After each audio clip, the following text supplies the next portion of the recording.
So welcome to Tarun IAS. जैसा कि हम सभी जानते हैं कि हर दिन हम लोग दैनिक करंट अफेयर पर आधारित एमसीक्यू लेकर आते हैं। आज 31 अक्टूबर 2022 का न्यूज के बेस के आधार पर हमारा करंट अफेयर विथ एमसीक्यू आपके सामने है। हम एमसीक्यू के आधार पर हम करंट अफेयर को साथ साथ में हम डिस्कस करते हैं। तो चलते हैं, शुरू करते हैं हम लोग आज के जो सबसे प्रमुख 5 सबसे प्रमुख करंट अफेयर और साथ में उसका एमसीक्यू, है ना। तो क्योंकि ये आपके एग्जाम के लिए बहुत ही महत्वपूर्ण होगा, यूपीएससी के प्रीलिम्स एग्जाम में ये आपको बहुत ही मददगार साबित होगा। साथ साथ में हम आपको इस वीडियो के आप डिस्क्रिप्शन में जाकर जाएंगे तो वहाँ पर हम आपको पीडीएफ इसका पीडीएफ आपको मिल जाता है। तो चलिए शुरू करते हैं फर्स्ट आज का सबसे प्रमुख करंट अफेयर बेस्ड जो एमसीक्यू। तो आप देख सकते हैं यहाँ पर सबसे पहला प्रश्न क्या कहता है। सबसे पहला प्रश्न जो है का संबंध जो है आप देखेंगे कि फर्स्ट प्रश्न संबंध रखता है AIIB से। AIIB आपने नाम सुना होगा। आप अगर तैयारी कर रहे हैं, साथ साथ में आप current affair newspaper daily basis पर आप पढ़ते हैं तो आपको AII के बारे में, बी के बारे में आपको पता होगा। AIIB जो है एशियन इंफ्रास्ट्रक्चर इन्वेस्टमेंट बैंक जिसे आप कहते हैं, एक बहुपक्षीय विकास बैंक की स्थापना की गई थी। तो इसके बारे में हम चर्चा करेंगे। सबसे पहला देखेंगे कि आपको 3 स्टेटमेंट दिए गए हैं। तो प्रश्न है AIB से, और आपको बता दें कि ये ऑलरेडी अगर आप देखा जाए तो ये पहले ही इससे संबंधित प्रीलिम्स में प्रश्न पूछा जा चुका है ना। जब आप प्रीवियस ईयर के पेपर उठाकर आप देखेंगे तो वहां पर इससे related previous year questions already पूछा जा चुका है। PYK में आप जाकर देखें तो कहता है कि क्या है कि यह एक बहुपक्षीय विकास बैंक है जिसका उद्देश्य एशिया में सामाजिक आर्थिक परिणामों के सुधार करना। बात तो सत्य है, नाम है AIIB Asian infrastructure investment bank. तो ऑफ कोर्स है कि भाई एक बहुपक्षीय बैंक है और जिसका उद्देश्य होगा कि सामाजिक आर्थिक परिणामों को सुधार के लिए इसकी स्थापना की गई थी। तो पहला स्टेटमेंट आपका, पहला जो कथन सत्य है। मतलब आप कह सकते हैं कि भाई इस पहला कथन के अनुसार से B और आपका C तो C अभी होगा, ठीक है। C की हम बात नहीं कर सकते हैं, C अभी आपका हो सकता है ना। चलिए, तो ये पहला स्टेटमेंट ये हुआ आपका। दूसरी बात करते हैं, कहता है कि इसका मुख्यालय संघाई में। आप सभी को पता होगा कि इसका मुख्यालय संघाई में नहीं है, इसका मुख्यालय जो है बीजिंग में है आपका, बीजिंग। तो ये स्टेटमेंट आपका गलत हो गया। अब सेकंड स्टेटमेंट गलत है तो आप एलिमिनेशन प्रोसेस यहां पर लगा सकते हैं कि भाई सेकंड गलत है तो सेकंड में तो ऑलरेडी पहले से ही लगा दिया है, और सेकंड गलत है तो C भी नहीं होगा, है ना। अब आपके पास KBC के आधार पर A और D आपके पास ऑप्शन है। दूसरा कहता है कि इसके 105 सदस्य जिनमें भारत सबसे बड़ा शेयर धारक है। गलत है भाई, भारत सबसे बड़ा शेयर धारक नहीं है इसमें, है ना। तो तीसरा स्टेटमेंट भी आपका क्या हो जाता है, गलत है। इससे और भी बड़े बड़े और भी देश है, जैसे इसमें चाइना भी है आपका। So third is not, so A is a right answer. इसका A इज राइट आंसर होगा। अब इसको थोड़ा सा हम डिस्क्रिप्शन देख लेते हैं, थोड़ा सा डिटेल में हम चर्चा कर लेते हैं, व्याख्या कर लेते हैं, क्योंकि भाई A is a right answer. सबसे पहला पॉइंट प्रश्न है, इसको बोलते हैं एशियाई अवसंरचना निवेश बैंक, जिसको हम बोलते हैं AIIB। AIB का मतलब होता है Asian infrastructure investment bank, Asian infrastructure investment bank, जिसको हम एशियाई अवसंरचना निवेश बैंक कहते हैं। एशियाई अवसंरचना AIIB के नाम से जाना जाता है। बहुपक्षीय बैंक है ना, जिसका मुख्य उद्देश्य है भाई कि एशिया के इंफ्रास्ट्रक्चर डेवलपमेंट, आधारभूत संरचना बेहतर हो, इसके लिए इसको बनाया गया था। उद्देश्य था कि भाई लोगों को सेवा बाजार से जोड़ना, समय के साथ साथ अरबों लोगों को जीवन की से प्रभावित जो चीजें हैं उसको बचाना, या और कह सकते हैं कि विकास के क्षेत्र में, ढांचे के क्षेत्र में, बुनियादी ढांचे के क्षेत्र में आपके तरह तरह के निवेश करने के मद्देनजर रखते हुए इस बैंक की स्थापना की गई थी, है ना। तो ये चीजें आप यहां पर देख सकते हैं। दूसरी बात है कि इसकी स्थापना कभी कभी इस तरीके से भी प्रश्न पूछते हैं कि भाई इसकी जो स्थापना हुई कैसे हुआ था। तो इसकी स्थापना आर्टिकल ऑफ द एग्रीमेंट 25 दिसंबर 2015 को एक आर्टिकल ऑफ द एग्रीमेंट के आधार पर इस बैंक की स्थापना की गई। एक समझौता हुआ और उस समझौता के माध्यम से उस वक्त 57 संस्थापक देश हुआ करते थे। 57 संस्थापक देश ने मिलकर इस बैंक को, ऐसा लगा कि भाई हम एशिया के लोग हैं, एशिया के जितने भी देश हैं, करीब करीब जो देश है, आपस में मिलकर एशिया के विकास के लिए। कभी कभी आप सभी को पता होगा कि अगर आप देश में हैं तो राज्य से आपका संबंध होता है, राज्य के प्रति काफी आपका उद्देश्य होता है, काफी भावना जुड़ी होती है। आप विदेश में चले गए तो देश के प्रति भावना जुड़ी होती है ना। तो आपको पता है कि भाई पूरे विश्व में 7 महादेश हैं, उसमें से एशिया महादेश के विकास के लिए, उसके आधारभूत संरचना को बेहतर करने के लिए इस बैंक की स्थापना की गई। शुरुआती में संस्थापक देश 57 हुआ करते थे, है ना। और इसकी जो मुख्यालय है वो बीजिंग में बनाया गया, है ना। जनवरी 2016 को इसको परिचालन में, इन्फोर्समेंट में इसको ला दिया गया। तो ध्यान रखिएगा, मुक्त रूप से अगर परीक्षा में प्रश्न पूछे जाएगा कि भाई स्थापना कब हुई थी, मुख्यालय कहां पर है, कितने सदस्य देश हैं और उद्देश्य क्या है, बस यही इतना ही आपको प्रश्न में पूछे जाते हैं। चलिए मूव करते हैं दूसरे प्रश्नों पर। दूसरा प्रश्न कहता है, आपका दूसरा प्रश्न का संबंध अगर आप देखेंगे तो इतिहास के पन्नों से लिया गया है।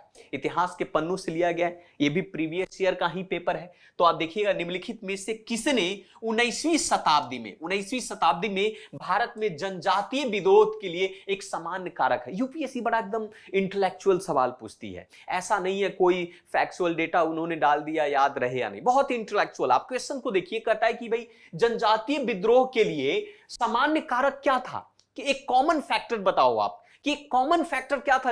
आखिर जनजातीय लोग जो है उनका मुद्दा क्या था, अंग्रेजों के खिलाफ क्यों लड़ रहे थे, उनके पीछे लड़ने का उद्देश्य क्या था। तो इसमें एक कॉमन फैक्टर की बात करें, 4 विकल्प दिया गया आपको ए बी सी डी में। इन चारों विकल्प में चारों मुख्य उद्देश्य था, लेकिन कॉमन फैक्टर क्या था इसकी बात कर रहा है। तो आप देख सकते हो कि आप सभी को पता होगा कि जनजातीय का मेन कॉमन फैक्टर हुआ करता था कि जो हमारी पुरानी कृषि व्यवस्था थी, जो जमींदारी व्यवस्था थी, उस कृषि व्यवस्था को पूर्ण रूप से विघटन करना चाहते थे। वो नहीं चाहते थे भाई किसी अधीन में, जमींदारों के अधीन में रहकर, क्योंकि जमींदार जो है जनजातियों को बहुत ही शोषण करता था। तो ये 4 जो प्रश्न, ये जो विकल्प दिए गए हैं कि जनजातीय उत्पादों में भू राजस्व और कराधान की एक नई प्रणाली की शुरुआत, चलिए ये था, परंतु कॉमन फैक्टर नहीं था, कहीं पर था कहीं पर नहीं था। उसी प्रकार से आदिवासी क्षेत्रों में विदेशी धार्मिक मिशनरी का प्रभाव, आप देखो क्रिश्चियनिटी का फैलाव ज्यादातर आदिवासी क्षेत्र में ही हुआ था, तो यह भी आपका कॉमन फैक्टर नहीं हो सकता, हर जगह के लिए नहीं था लेकिन कॉमन फैक्टर नहीं था। जनजातीय क्षेत्रों की बड़ी संख्या में साहूकार, व्यापारिक और राजस्व की और किसानों को बिचौलियों के रूप में उदय, ये भी बात है, ये भी कॉमन फैक्टर नहीं, हर जगह नहीं था, लेकिन आपके जनजातीय जो विद्रोह का एक सामान्य कारण आप इसको मान सकते हैं। कॉमन फैक्टर की बात कर सकते हैं कि आदिवासी समुदाय की जो पुरानी कृषि व्यवस्था थी, उस कृषि व्यवस्था का पूर्ण विघटन होने के कारण जो है 19वीं शताब्दी में भारत में जनजातीय विद्रोह का शुरुआत किया गया। हम आपको उदाहरण के साथ कुछ जनजातीय विद्रोह को भी हम यहां पर दिखाएंगे कि जनजातीय विद्रोह इसमें से क्या क्या था। आप जब इतिहास के पन्नों को जब उठाएंगे तो आप देखेंगे कि जो भारत में जो प्रमुख जनजातीय विद्रोह हुआ है, उनमें से आपका रामोशी विद्रोह हो गया, भील विद्रोह हो गया, संथाल विद्रोह हो गया, कोल विद्रोह हो गया, है ना, आपका छोटा नागपुर वाले क्षेत्र में। ये सारे विद्रोह में एक कॉमन फैक्टर देखी जा रही थी, आम जो कारक था पुरानी कृषि व्यवस्था का विघटन, है ना। तो आप इसमें देख सकते हैं कि रामोशी विद्रोह 1822 से लेकर 1829 में हुआ, जिसका नेतृत्व सरदार चितर सिंह करते थे। ये पश्चिमी घाट में आप देख सकते हैं, वेस्टर्न घाट में। उसी प्रकार से भील विद्रोह 1825 से लेकर 1831 के दौरान में हुआ, जिसका नेतृत्व सेवाराम भील कर रहे थे। ये खासकर का ये जो पश्चिमी क्षेत्र का जो अंग्रेजी कानून व्यवस्था के खिलाफ युद्ध छेड़े गए थे आपके जनजातियों के द्वारा। इसके अलावा भी अगर हम बात करें तो आप कोल विद्रोह हो गया। कोल विद्रोह हमारा जो जिसका बंधु भगत जो और भगत और गंगा नारायण के द्वारा किया गया था हमारे देश में। आप झारखंड का छोटा नागपुर वाला इलाका जो है, जिस क्षेत्र में नशीली शराब पर प्रतिबंध लगाया गया, जिनके कारण कोल जनजाति के लोगों ने विद्रोह करना शुरू कर दिया। उसी प्रकार से खासी विद्रोह की बात करते हैं, तीरथ सिंह हुआ करते थे इसके जनजातीय क्षेत्र में, नवीन मार्ग के लिए अंग्रेजों के खासी बेरोजगारी को लेकर। संथाल विद्रोह 1855 में हुआ आपका, है ना, सिद्धू और कान्हू के द्वारा। मुंडा विद्रोह 1899 से लेकर 1900 में हुआ, जो बिरसा मुंडा के नेतृत्व में, जिसको वहां के लोगों ने बिरसा भगवान के नाम से संबोधित करते हैं। तो ये सारे विद्रोह जो थे है ना, ये जनजातीय विद्रोह का एक कॉमन फैक्टर जमींदारी व्यवस्था हो सकता है। और ये प्रश्न में कई बार हमारे प्रीलिम्स में आप जाकर पेपर उठाकर देखेंगे तो इससे संबंधित प्रश्न पूछे जा चुके हैं, है ना। चलिए आगे बढ़ते हैं इसी चीजों पर। तीसरा सबसे प्रमुख प्रश्न है आपको जो करंट अफेयर का देखा जाए तो ब्लू फ्लैग सर्टिफिकेशन को लेकर। आप सभी को पता होगा कि समुद्र के किनारे जिस प्रकार से जो वाटर को पॉल्यूशन करने वाली जो अपघटक हैं, आप देख सकते हैं दिन ब दिन हमारा समुद्र भी प्रदूषित होता जा रहा है। नदी की धाराएं अब शहरों से, बड़ी बड़ी शहरों से निकलकर जो नदियां आती है और शहर के सारे मलबा लेकर जाकर समुद्र में आपको डंपिंग कर दिया जाता है। और भी आप देखेंगे उसके साथ साथ कि भाई हम अक्सर छुट्टियां मनाने हम जाते हैं, बीच पर जाते हैं, जैसे गोवा बीच हुआ, उड़ीसा हुआ, आपका कर्नाटका, ये आप तमिलनाडु या जगह जगह पर, और वहां जाकर हम उस बीच को क्या करते हैं कि प्रदूषित करते हैं, उसको पॉल्यूटेट करते हैं। तो इसीलिए ब्लू फ्लैग सर्टिफिकेशन के संबंध में ये कथन बात करता है। इसमें आपको 3 स्टेटमेंट दिए गए हैं और 3 स्टेटमेंट के अनुसार से 4 ऑप्शन दिए गए। तो कहता है कि जो ब्लू फ्लैग सर्टिफिकेशन का संबंध निम्नलिखित में से किस कथन से है, सही उत्तर चुनने के लिए कर। सबसे पहले 1985 में फ्रांस में शुरू किया गया था, बात सही है, लेकिन 2005 में यूरोप के बाहर के क्षेत्रों में फैला। नहीं, 2001 में पहला स्टेटमेंट गलत हो गया, 2001 में यूरोप के बाहर के क्षेत्रों में फैला गया था। तो फर्स्ट स्टेटमेंट गलत है, तो फर्स्ट के अनुसार से ए गलत हो गया और डी गलत हो गया। आपके पास केबीसी के अनुसार से 2 ऑप्शन रह गए हैं, है ना। यह समुद्र तट के मरीना द्वारा प्राप्त किया जा सकता है और एक इको लेवल का रूप में, ये बात सही है। ब्लू फ्लैग प्रमाणित रूप से भारत के 12 समुद्र तट को दिया गया, ये भी बात सही है। तो सेकंड और थर्ड इसका सही उत्तर होगा, अर्थात B is a right answer. B is a right answer. आप इसके बारे में थोड़ी सी चर्चा हम कर लेते हैं कि भाई क्या है। तो 1985 में फ्रांस में सबसे पहले ब्लू फ्लैग सर्टिफिकेशन शुरू किया गया था, लेकिन 2001 में यूरोप के बाहर के क्षेत्रों में भी इसका फैलाव हुआ और वहां पर भी सर्टिफिकेशन दिया गया। यह समुद्र तट के ऑपरेटर, समुद्र तटों और मरीना के स्थानीय समुद्र तटों के पर्यटक के लिए किया जाता है। एसओ लेवल का इसमें, है ना। डेनमार्क की स्थित जो एक एनजीओ है जिसका नाम है FEE foundation for the environment education द्वारा इसको प्रमाणित किया जाता है और 48 देशों में ये भाग लेते हैं, जिसमें से 5042 समुद्र के तटों को ये सर्टिफिकेशन दिया गया है, प्रमाणित किया गया है। भारत के अंदर में 12 ऐसे समुद्र तट हैं जिनको आप देख सकते हैं कि ब्लू स्टैग जो सर्टिफिकेशन यहां पर दिए गए हैं। ठीक है, अब चलिए 4th नंबर का प्रश्न देख लेते हैं। 4th नंबर का प्रश्न जो है आपको, आप हाल फिलहाल में मस्टर्ड को लेकर चर्चा आपको सुनने में, न्यूज़पेपर अगर आप पढ़ रहे हैं तो वहां पर देखने को मिला होगा। तो ये प्रश्न चौथा है, कहता है कि जीईएसी के संबंध में निम्नलिखित कथनों पर विचार करें। जीईएसी है ना, genetic appraisals, genetic environment appraisals committee है ये आपका, है ना। तो इससे संबंध में बात करता है। तो 2 स्टेटमेंट दिए गए हैं। पहला, यह पर्यावरण वन जलवायु परिवर्तन मंत्रालय के तहत एक वैधानिक निकाय, सत्य बात है भाई, एक स्टैट्यूटरी बॉडी है आपका, किसके तहत, इन्वायरमेंट मंत्रालय के तहत है। तो पहला स्टेटमेंट आपका सही। दूसरी बात है, ये एक्चुअली किसे रिकमेंडिंग बॉडी है। ये क्या करता है भाई कि रिकमेंड करता है कि कौन से फसल पर, जैसे बीटी कॉटन हुआ तो उस पर आपको जेनेटिक मॉडिफाई के लिए एक्सेप्टेबल है आपका। उसी प्रकार से अभी मस्टर्ड के लेकर चर्चा चल रही है, उसको लेकर भी, मतलब क्या करता है, दूसरी शरीर भारत में खतरनाक सूक्ष्म जीवों या अनुवांशिक रूप से इंजीनियरिंग जीवों और कोशिकाओं के उपयोग और निर्माण और भंडारण, आयात और निर्यात में नियंत्रित करने के लिए इस संस्था को बनाया गया। तो इसका आंसर क्या हो जाएगा, सी इज द राइट आंसर। ठीक है, सी इज द राइट आंसर। थोड़ी सी इसके बारे में हम चर्चा कर लेते हैं, देख लीजिए यहां पर। तो ये जीईएसी है जिसको बोलते हैं जेनेटिक इंजीनियरिंग अनुमोदन समिति, जेनेटिक इंजीनियरिंग अनुमोदन समिति। It mean genetic engineering appraisals committee, genetic engineering appraisal committee. 1986 में ये अधिनियम बनाया गया था और किसके तहत, ये वैधानिक निकाय काम किसके तहत करता है, इन्वायरमेंट मंत्रालय के तहत काम करता है। इट मीन इन्वायरमेंट मिनिस्ट्री के तहत काम करता है। ये पर्यावरण वन और जलवायु परिवर्तन मंत्रालय के तहत कार्य करता है। ये भारत में खतरनाक सूक्ष्म जीव और अनुवांशिक के रूप में इंजीनियरिंग जीवों की कोशिकाओं को उपयोग निर्माण के माध्यम से इसको बनाया जाता है। ठीक है, इस चीजों को इससे संबंधित भी प्रश्न ऑलरेडी प्रीलिम्स में पूछे जा चुके हैं। 5वां और सबसे लास्ट प्रश्न सबसे इंपॉर्टेंट है, यह भी आपका 2018 यूपीएससी के प्रीलिम्स में पूछा जा चुका है। संबंध है आसियान मुक्त व्यापार से संबंधित है, एशियान फ्री ट्रेड है ना, एशियान फ्री ट्रेड आपका फ्री ट्रेड से संबंधित है। ओके, तो प्रश्न क्या पूछ रहा है भाई, छह स्टेटमेंट दिए गए हैं आपका, 6 देश का नाम दिया गया है और ये कह रहा है कि भाई आसियान के मुक्त व्यापार में इनमें से कौन भागीदार है। अब नाम से पता चल रहा है भाई एशियान होगा तो एशिया का ही देश होगा और उसके आसपास के कुछ देश होंगे, है ना। तो 6 यहां पर है मुक्त रूप से। अब जैसे ऑस्ट्रेलिया, कनाडा, चीन, भारत, जापान और अमेरिका, आप आसानी से इसको एलिमिनेट कर सकते हैं। आप सिंपल माध्यम से इसको क्या करो, छटनी करो। आप पहला देख लो इसमें से कि अमेरिका तो नहीं है भाई, आसियान मुक्त व्यापार में अमेरिका नहीं है। नॉर्थ अमेरिकन कंट्री है इसमें से, तो ये नहीं है आपका, और कनाडा भी नहीं है। तो आप देखो कि जब 6 इसमें भी है आपका तो बी नहीं होगा, सी नहीं होगा, है ना, डी नहीं होगा। साफ साफ आप इसके आधार से देख सकते हैं, है ना। अब आपके पास जो ऑप्शन है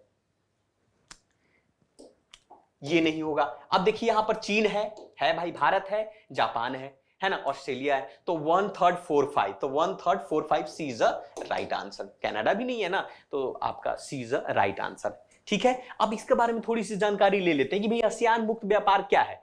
तो इसके बारे में थोड़ी जान लो आपके, और इसके बारे में मैप में भी थोड़ी सी हम जान। सबसे पहला पॉइंट तो ये है कि भाई ये जो आसियान देश है, हमारे देश के अंदर में अगर हम बात करें तो एक क्षेत्रीय समूह है। कैसा भाई, जैसे आर्थिक हुआ, राजनीतिक हुआ हमारा, या फिर आप कह सकते हैं कि सुरक्षा सहयोग को बढ़ावा देने के लिए एशियान जो देश है, 10 देश जो एशिया के अंदर में और 5 और से अलग देश, वो मिलाकर एक संस्था बनाया, एशियान फ्री ट्रेड एग्रीमेंट बनाया गया। और उसके तहत में तो इसमें कौन कौन सा, अब एशियान 10 देश है। सबसे पहले 1967 में बैंकॉक थाईलैंड में एशियान की स्थापना हुई थी, जिसमें आपका इंडोनेशिया है, मलेशिया है, फिलीपींस, सिंगापुर, थाईलैंड के द्वारा ये एशियान का घोषणा हुआ। इसको बैंकॉक घोषणा के नाम से भी जाना जाता है, याद रखिएगा।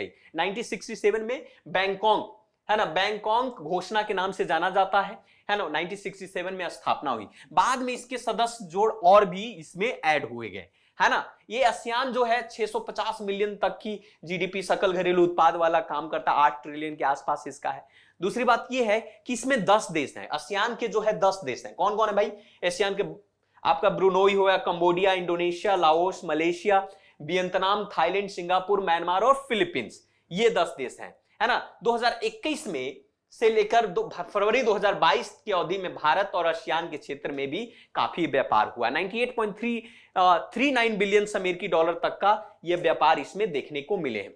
आप देख सकते हैं इसके अंदर में जो प्रमुख देश है आसियान ग्रुप के अंदर में, ये है आपका, ये प्रमुख देश मैप में देख लीजिए आपका। यहां पर म्यांमार हुआ, थाईलैंड हुआ, सिंगापुर हुआ, मलेशिया हुआ, कंबोडिया हुआ, वियतनाम हुआ, फिलीपींस हुआ, ब्रुनोई, इंडोनेशिया, ये मुक्त रूप से 10 थे। और यहां पर ये आपका लाओस है। तो ये 10 देश एशियान देश है आपका, है ना, फ्री ट्रेड एग्रीमेंट। तो ये प्रमुखता रूप से आपके एग्जाम में प्रश्न पूछ देते हैं, कई बार प्रश्न पूछे गए हैं, कई बार प्रश्न पूछे गए, है ना। तो आप प्रैक्टिस कीजिए, जितना हो सके उतना क्वेश्चंस प्रैक्टिस कीजिए, हम रोज आपके लिए लेकर आते हैं। आज के लिए इतना ही, मिलते हैं फिर से आपको दूसरे वीडियो में करंट अफेयर के बेस पे आधार पर एमसीक्यू के साथ। थैंक यू वेरी मच, मिलते हैं फिर से।